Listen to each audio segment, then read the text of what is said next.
Okay, now back to Plotinus and Neoplatonism. I hope that this outline, this diagram, refreshes your mind about what we were speaking of last time. Namely, that Plotinus, as a Neoplatonist, is concerned, as was Plato, with the distinction between two realms, one eternal and one temporal.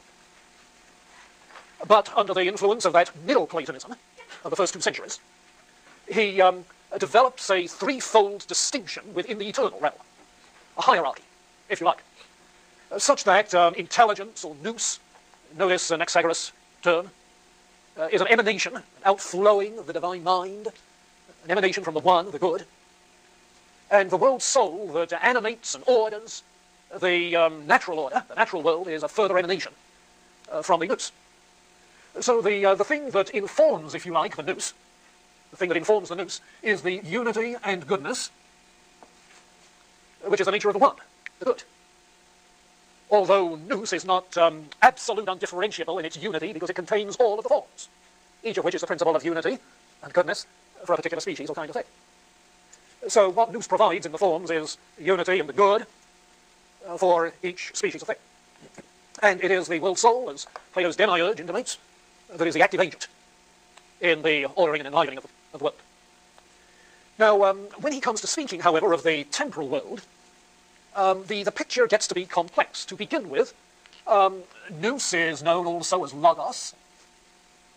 And so what you have in particulars is logoi spermaticoi, that Stoic term, seminal logos' forms, in particular giving them order, governing bodily existence. And he views the human soul in 2 ways, much as Plato did.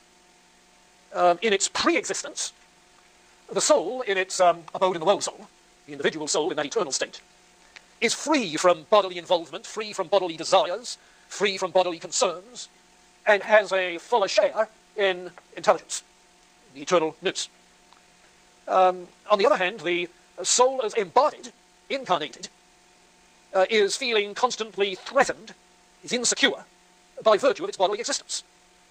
And that kind of insecurity manifests itself in giving undue attention to bodily needs and bodily concerns. If there is threat to human life because of our bodily existence, if there are physical contingencies in our existence, then we tend to set our attention on those bodily things. And it is that undue attention to things below which occasions what he calls the fall of the soul into a bodily world. Its love becomes a lower love, appetite, desire. This is where moral evil arises. Life loses its unity and goodness. Now, those 2 ways of looking at the soul, the individual soul, he sometimes speaks of as the higher and the lower soul. As if he is not just talking of a higher love, which is forfeited because of a lower love, which was Plato's picture, but as if he's saying there are, as it were, 2 aspects of the soul. The soul has its feet, insofar as souls have feet, in 2 worlds, you see. And so with one half of its being, the soul is drawn to what is above. The other half of its being, it's drawn to what is below. Okay? And it's in that tension, with particular attention to what is below, that the fall of the soul consists. Now, you begin to see then how he's going to handle the problem of evil. How he's going to handle the problem of evil. To begin with, the whole hierarchy of things, by virtue of those degrees of goodness at every level, the hierarchy of things emanating from the one is good. There's nothing bad, absolutely bad, that is emanated from the one. You cannot exactly say that matter is evil. But evil is a matter of degree. It's relative to the position on the hierarchy. So bodily involvements are, in that sense, less good than heavenly involvements. He therefore distinguishes between 2 kinds of evil. There is a primary evil that arises simply in the process of emanation. Primary evil in the sense that a certain level of being is less good than a higher level of being, and from the standpoint of a higher level of being less good is of course evil. And you can give all sorts of examples there. There's nothing morally bad about the fact that an apple falls from the tree and rots.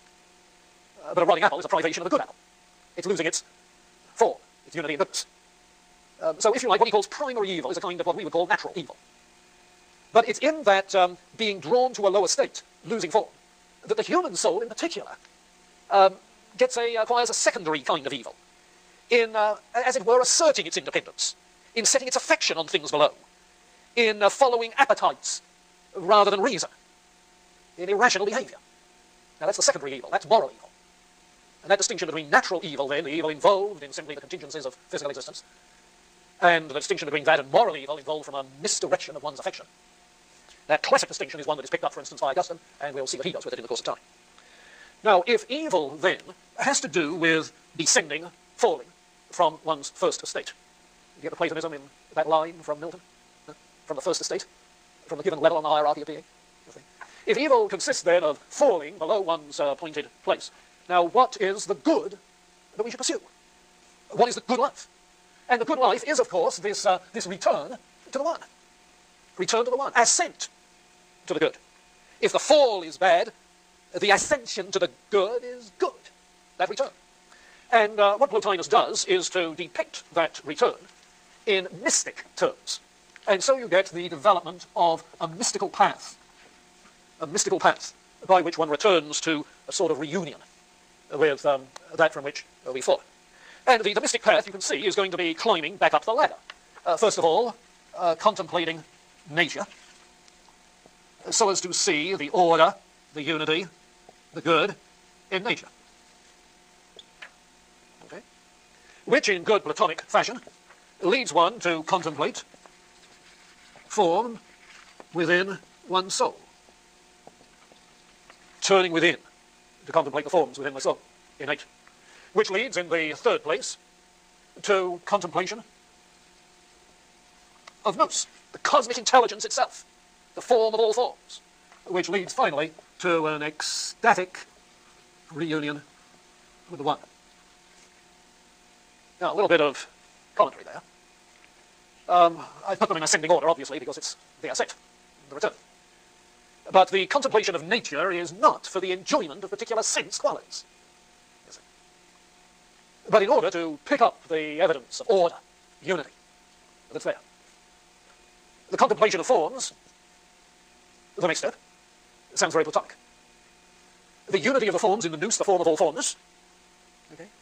Contemplating the nous, the logos, leading to ecstatic reunion with one. The word ecstatic, literally, ekstao, to step outside oneself.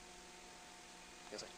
Because if it is our individuality embodied and even individuated as a particular soul to embody itself, if it's our individuality which has drawn us away from the one, then there must be a loss of all individual self-awareness in returning to the one. And so that ecstatic culmination means that the sense of unity with the one is devoid of any individual self-consciousness. It's no longer that you say, here am I contemplating the one. The I is lost. The consciousness of the I has merged into the consciousness of the all-inclusive one, from which the I is just an emanation. So it's looking back into the source of being. And the analogies that are used are analogies of water streaming from a fountainhead, and in the cyclical processes of water evaporating and so forth, going back to the source whence it came, where it's undifferentiable from the rest. Or of light being connected to the source from which the light is streaming, and never disconnected. And so it sort of pulls back in to the source whence it came. Which is the impression you get when a distant light goes off, it's a beam of light, it's as if it's suddenly pulled right back in.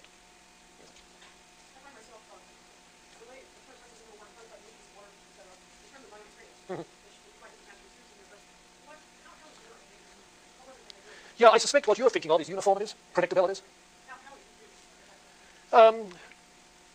Put these two together in a Platonic context. What does our perception of the natural world contribute to our understanding of forms for Plato? It's not a direct path. Particulars being so variable and perception so relative, the most that contemplation of particulars can do is to stimulate the mind to recollect. You see? And that's essentially what's going on here. Yeah, essentially what's going on here. Now, this general pattern of the mystic path you find repeated again and again in medieval mystics. You'll find some language echoing this in Augustine, much stronger in later writers. Sometimes 4 steps, sometimes 5 steps, depending on the disciplines along the path. You see? Sometimes with more attention to nature, sometimes with less. The characteristic of the Neoplatonic influence in Christian, Jewish mysticism in the Middle Ages is the culmination in that ecstatic reunion. You find, for instance, one like Catherine of Genoa who says in one place, "My me is no longer me. I pass over into God. I become God."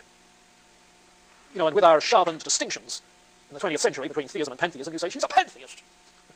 Well, she certainly is using pantheistic language, you see. But I think the point is that without those theological distinctions as clearly drawn then as now, what you get is Christian piety being interpreted in Neoplatonic terms. You see, Christian piety being interpreted in Neoplatonic terms. The contemplative enjoyment of God being such that you're not thinking about yourself. You see. And so you find this pantheistic language used. Well, that's the picture that we get of Neoplatonism, and if you'll take a quick look at the anthology, let me just point to a couple of passages that you can ponder more by yourself. Page 6, take it back, 497. The initial segment on 497 makes the distinction between the one, intellect, and world soul. So you can trace that out rather readily, it's very straightforward. You get a note about the descent of the soul at the top of 498. On 498, the new section, 6, is speaking about the one, and how can we adapt it to intellectual conception, that problem of having to speak of God as good and yet beyond good, in any distinguishable sense, attributive sense. And the mystic path finally comes out on 499 and following, in section 11. Notice the last column on 500, the language used there, the nature of the soul will never exceed to what's entirely non-being, but proceeding downwards it'll fall into evil, yet not into that which is perfect non-entity. Running in a contrary direction, however, it'll arrive not at another thing, but at itself. And thus not being in another thing is not on that account in nothing, but is in itself. To be in itself alone, not in being, is to be in God. But God is something which is not essence, but beyond essence. Hence the soul associates with him, and he who perceives himself to associate with God will himself have the similitude of him. And if he passes from himself as an image to the archetype, he'll have the end of his progression. When he falls from the vision of God, if he again excites the virtue that's in himself and perceives himself to be perfectly adorned, he'll again be elevated through virtue and proceed to intellect and wisdom, and afterwards to the principle of all things, the one. This therefore is the life of the gods and of divine and happy men, a liberation from all terrestrial concerns, a life unaccompanied with human pleasures, a flight of the alone, for the alone. That's very, very characteristic of Plotinus language. Very characteristic.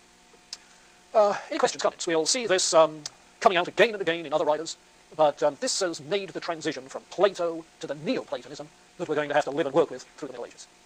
Okay? It's fairly easy to get a hand on this broad picture. The difficulty comes if you try to read Plotinus, simply because it's so terribly repetitious. Remember I said there were 6 Enneads, each with 9 essays, so you've got 54 essays without any rhyme or reason for the sequencing of them. And it's quite a task. All right, let me pass then from Plotinus, and in passing from Plotinus, I'm passing to the beginnings of Christian thought in the Church Fathers. Okay? So the Church Fathers and Greek philosophy. That's the topic. The interaction of Christianity with Greek philosophy was inevitable as Christianity spread into the Greek world and the gospel began to touch some of the intellectuals. One movement which became particularly problematic for early Christianity was the Gnosticism, which I mentioned before when we were introducing Middle Platonism. Gnosticism, with its dualism of good and evil, matter and mind, and with those two sources you have two parallel chains of emanation. In one form of Gnosticism, represented by Marcion, and what became known as Marcionism as a Christian heresy, Marcion, for instance, identified the duality with the God of the Old Testament as distinct from the God of the New Testament. So that the God of the New Testament is good, but quite unknown until revealed in Christ. The God of the Old Testament, who formed the material world, because he made the material world, he must be bad. And so going along with the duality of good and evil is a soul-body duality. Mind or soul good, body, source of evil. For the Gnostics generally, the problem posed was how to know the God whose goodness we must find. The God whose goodness can save us from the grip of this material world. And the response to that question was generally twofold. One, practice